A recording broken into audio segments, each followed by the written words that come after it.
By now you've probably heard about the city of Flint, Michigan, and its ongoing man-made disaster caused when, in a cost-cutting measure, state-appointed emergency managers decided to switch from one of the world's largest sources of fresh water to the Flint River.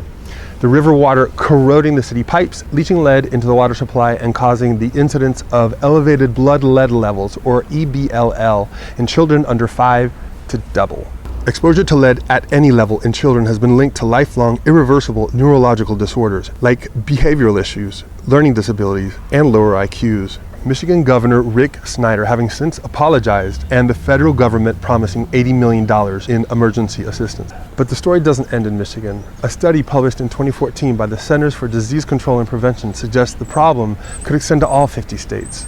One county in Alabama reporting over half of children tested being exposed to lead. 9 others, mostly in the South, reporting over 10% of children testing positive for elevated blood lead levels. For comparison, about 5% of Flint's children are testing positive. But most states don't have a system in place to report the findings. And of the 3,143 counties throughout the United States, over half aren't submitting any data about lead poisoning. North Carolina hasn't submitted any data since 2009.